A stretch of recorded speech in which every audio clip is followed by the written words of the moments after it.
అందరికీ నమస్కారం అండి. డియర్ పేరెంట్స్ అండ్ స్టూడెంట్స్, ఐఐటీలో జాయిన్ అవడమే మీ కళ అయితే మాత్రం గతసారి category wise marks versus ranks ఒకసారి చూడండి.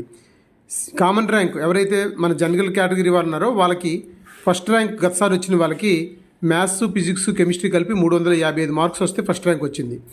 అదే జనరల్ కేటగిరీ వాళ్ళకి 25,946 ర్యాంక్ వరకు తీసుకున్నాడు. దానికి 3 సబ్జెక్టులు కలిపి 109 మార్కులు వస్తే సరిపోతుంది. అంటే చూడండి, జనరల్ కేటగిరీ వాళ్ళు కూడా 3 సబ్జెక్టులు 109 మార్కులకు కూడా ర్యాంక్ వచ్చింది. వాళ్ళు ఎక్కడో దగ్గర అవకాశం వస్తుంది. ఐఐటీలో ఏదో ఒక ఐఐటీలో ఏదో బ్రాంచ్లో అవకాశం వస్తుంది. కాబట్టి మీరు అవుట్ ఆఫ్ 360కి మీరు 150 అండ్ 200 దాకా తెచ్చుకున్నా సరే మీరు ఐఐటీ మీ కళ నెరవేరిపోద్ది. అదే ఓబీసీ, ఎన్సీఎల్ వాళ్ళు అయితే గతసారి ఫస్ట్ ర్యాంక్ వచ్చినప్పుడు 3 సబ్జెక్టులు కలిపితే 328 మార్కులు వచ్చాయి. అదే 9,294 ర్యాంక్ వరకు కూడా వాళ్ళు ఏదో ఒక కాలేజీలో ఎక్కడో దగ్గర అవకాశం వచ్చింది. వాళ్ళకి ర్యాంక్ ఇవ్వడానికి కావాల్సిన మార్కులు 98 మార్క్స్ అండి, అవుట్ ఆఫ్ 360. అలాగే ఈడబ్ల్యూఎస్ వాళ్ళకి కూడా 98 మార్క్స్ వస్తే వాళ్ళకి ర్యాంక్ ఇచ్చాడు 5,433.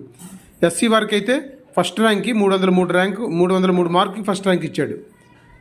అదే 54 మార్కులకే 5,682 ర్యాంక్ వరకు ఇచ్చాడు. మరి ఎస్టీ వారికి ఫస్ట్ ర్యాంక్ 299 అయితే 54 మార్కులతో క్వాలిఫై అవుతారు, ర్యాంక్ ఇస్తాడు, ఎక్కడో దగ్గర జాయిన్ అవ్వచ్చు. 1803 ర్యాంక్ వరకు అవకాశం ఇచ్చాడు. కాబట్టి మీరు ఫుల్ వీడియో కావాలనుకుంటే నేను కింద ఈ యొక్క డిస్క్రిప్షన్లో లింక్ ఇస్తాను. ఆ లింక్ క్లిక్ చేయండి, పూర్తి డీటెయిల్ ఆ వీడియోలో చూడండి. జేఈ మెయిన్స్ నుంచి జేఈ అడ్వాన్స్కి వెళ్ళడానికి క్వాలిఫై ఎలా అవుతారు, ఏ సబ్జెక్ట్కి ఎన్ని మార్కులు వస్తే సరిపోతుంది, ఎంత ర్యాంక్ వస్తుంది కేటగిరీ వైజు, డీటెయిల్స్ అన్నీ కూడా చూడండి. ఓకే అండి, థ్యాంక్ యూ సో మచ్. అందరూ కూడా లైక్ చేయండి.